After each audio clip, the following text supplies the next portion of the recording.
If you're navigating a career pivot in midlife, you know that voice. The one that tries to convince you that your experience is baggage and your age a liability. But today I'm flipping the whole script because I'm going to show you exactly how I handle the sting of ageism. Not by pretending that it doesn't exist, because it does.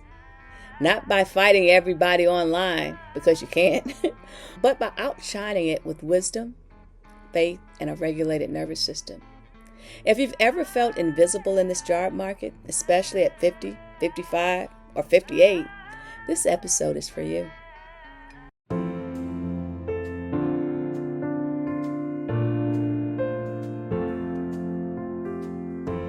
Hey friend, welcome back to Ways of Change. I'm Vanessa, and this is day 46 of me showing up in real time while I pursue my overseas job hunt and building a new chapter, one faithful step at a time.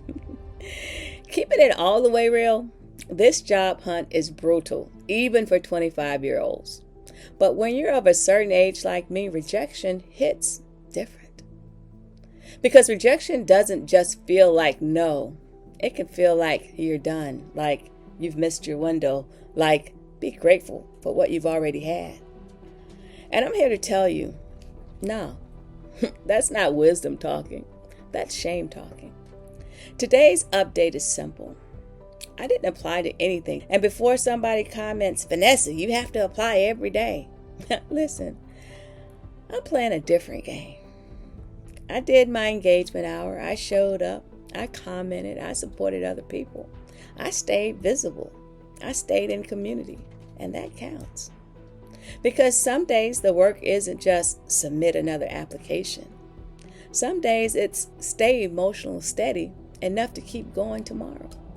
So today's win is I stayed in the game without forcing the grind. Now let's talk about something nobody wants to admit out loud. That moment when you don't get the call. You don't get the interview. You don't even get the courtesy of curiosity. And your brain starts reaching for the nearest explanation. They saw my graduation year. They think I can't use Zoom. They think I'll retire in 2 years. They think I'm too expensive. They think I'm too set in my ways. And man, that spiral can have you doubting your calling by lunchtime. So today I'm giving you my 3-step reset for turning age shame into holy audacity. Not hype, not fluff, real strategies, real regulation, real faith, without being weird about it.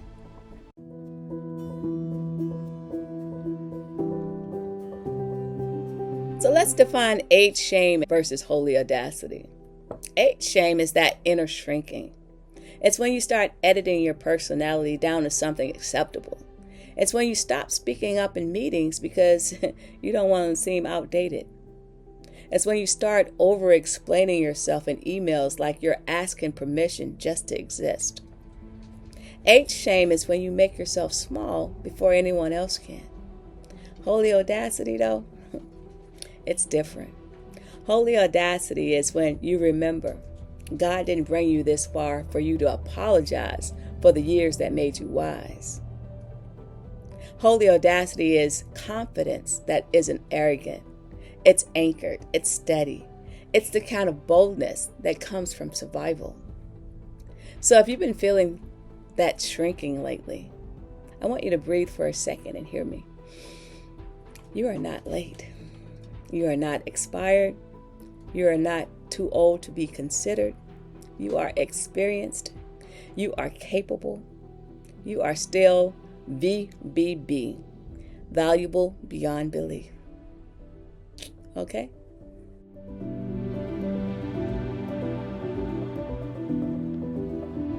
So our first step, we've got to tackle this tech fear. Because a lot of us, especially if we're being honest, carry this quiet anxiety that says everybody else is faster than me. Everybody else knows the latest tools and the latest gadgets. If I ask a question, I'll seem dumb. But listen, tech is not morality. Not knowing a platform doesn't mean you're behind in life. It just means you haven't practiced that thing yet. And you know what's wild? A lot of young folks are confident with tech, but not confident with conflict, not confident with leadership, not confident with emotional regulation, not confident in crisis negotiation.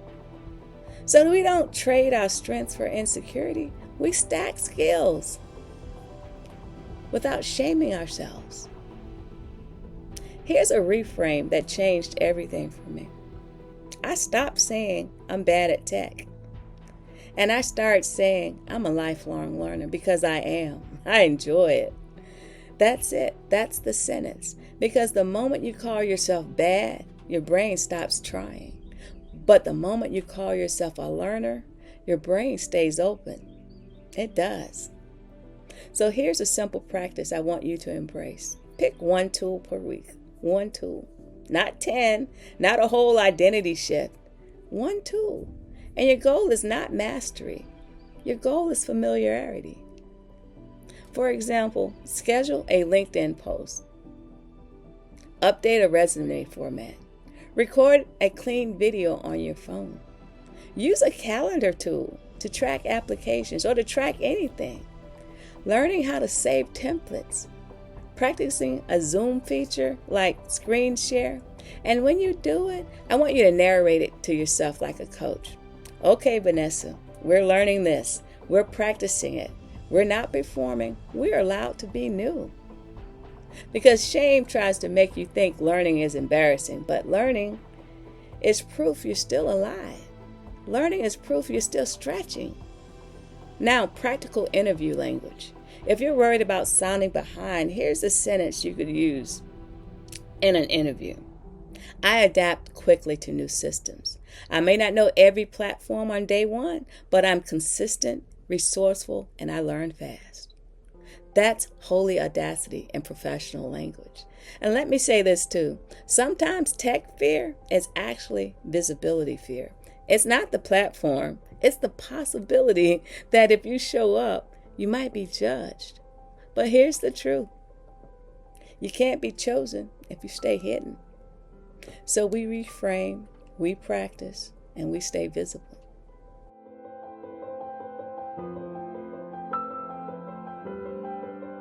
So our second step is what I call holy audacity. And today I'm anchoring this in our scripture, Psalms 92:14. They will still bear fruit in old age. They will stay fresh and green. Amen. Now notice it doesn't say they used to bear fruit.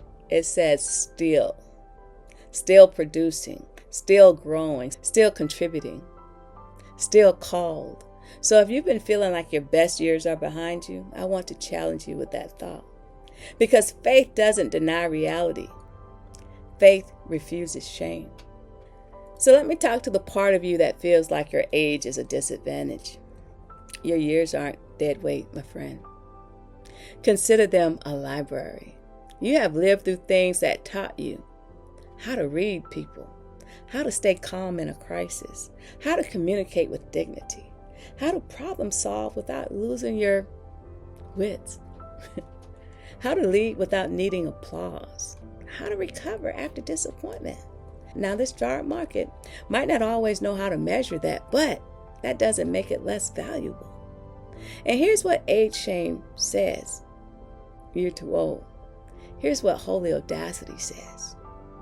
I'm seasoned. I'm steady. I'm safe in a storm. And if you're interviewing, let me give you a mindset shift, because I'm interviewing. Well, hopefully I'll be interviewing soon. When you walk into that interview, virtual or in person, don't hope they like you. You evaluate fit, because you're not begging for entry. You're offering value. You're not asking, will you pick me? You're asking, is this a place that honors my competence? That subtle shift will change your whole posture. And let me say something that might sting a little, but hopefully it'll help. Sometimes we blame age for everything because it's easier than grief. It's easier to say they don't want older workers than to admit, I'm tired, I'm scared, I don't want to start over. I'm grieving what I thought my life would look like. So if that's you, I'm not here to shame you. I'm here to name it. Because when we name it, we could heal it. Holy audacity doesn't mean you never feel fear. It means fear doesn't drive the car. Now here's a mantra for us this week. I carry my years like a crown, not a burden. Say it again. I carry my years like a crown, not a burden. And if you don't feel it yet, that's okay. Borrow my belief until yours catch up.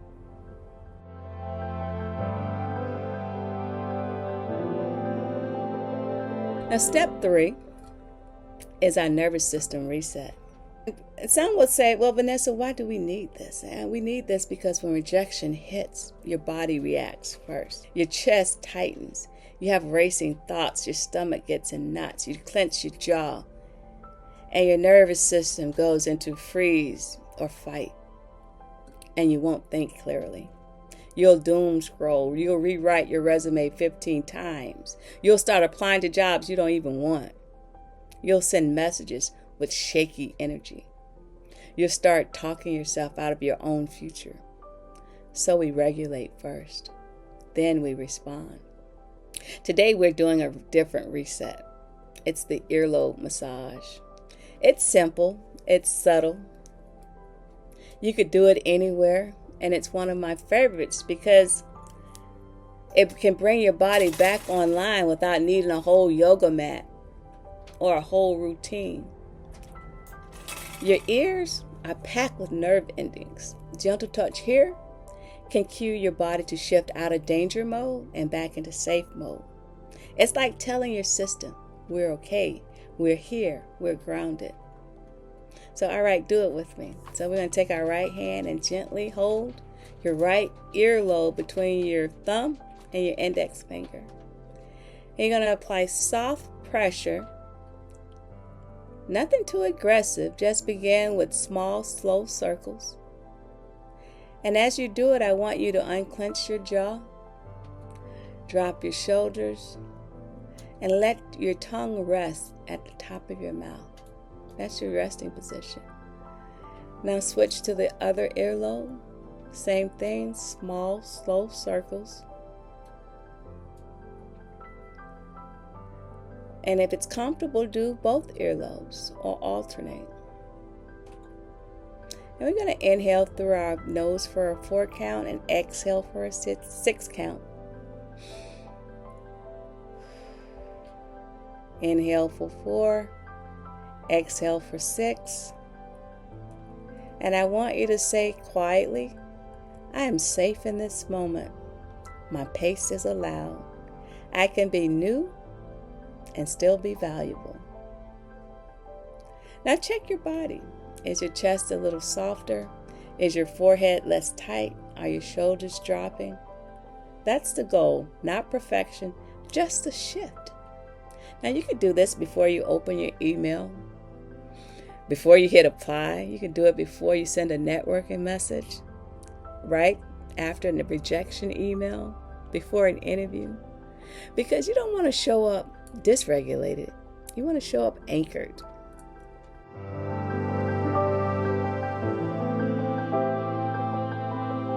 Now let me share something personal with you, because this thing isn't just about job hunting for me. Starting over is not new.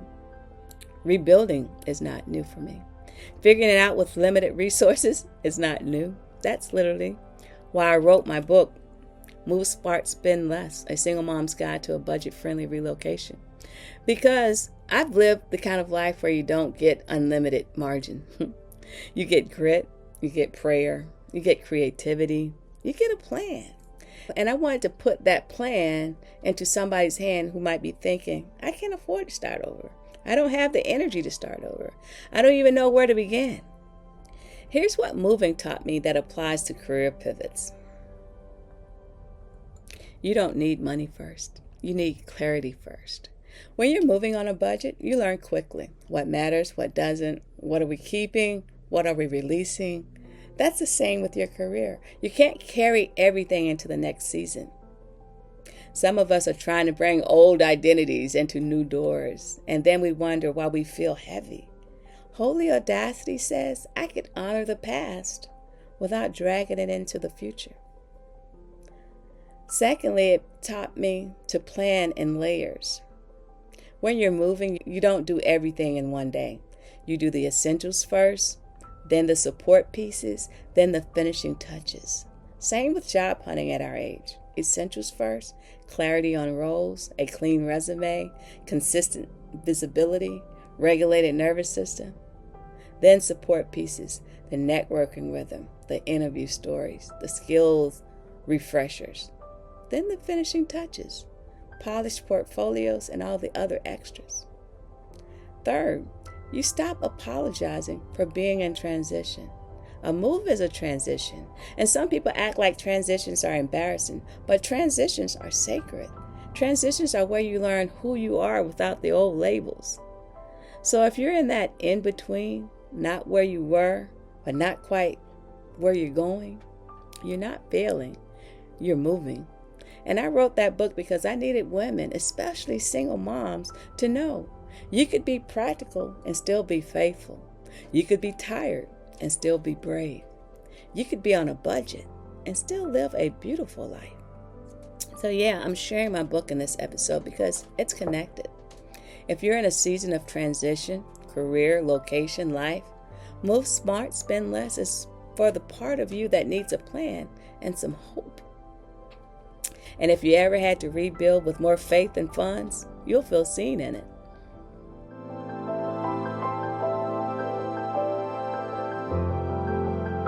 So let's make this practical. Here's your Holy Audacity 7-day plan.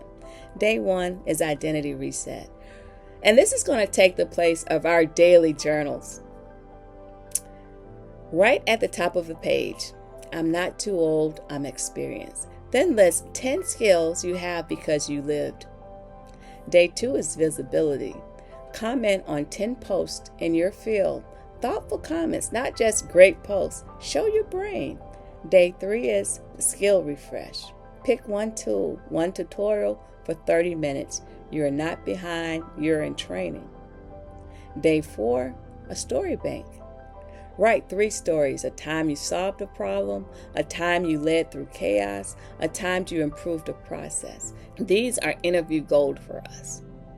Day 5 is your networking message. Send one message that says, "Hi, I'm exploring roles in X. I'd love to learn about your path. Would you be open for a quick chat?" Short, human, calm, and not weird. Day 6, nervous system practice. Do the earlobe-massage for 3 minutes before an email, before applying, before interviewing. And day 7, rest without guilt. Rest doesn't mean nothing is happening. It means your system is recovering so you could stay consistent. The 7-day plan will keep you moving without burnout. Listen, I don't know the exact day my yes is coming. I don't know which door is going to open for this overseas journey. But I do know this. I refuse to shrink. I refuse to let age shame write my story. And I'm choosing holy audacity, steady, grounded, faithful boldness. I want you to tell me in the comments one skill you have because of your age. One thing you do better now than you did at 25. Is it patience, discernment, leadership, boundaries, calm in a crisis? Let's fill the comment section with our collective wisdom, because somebody scrolling needs to see proof that we're still fresh and capable. If this episode helped you, do me a favor. Like, subscribe, and share it with a friend who's been doubting themselves in this job market. And if you're walking through transition, career, or relocation, keep an eye out for my book, Move Smart, Spend Less, A Single Mom's Guide to a Budget-Friendly Move. I'll put it down in the comments because I wrote it for the rebuilders.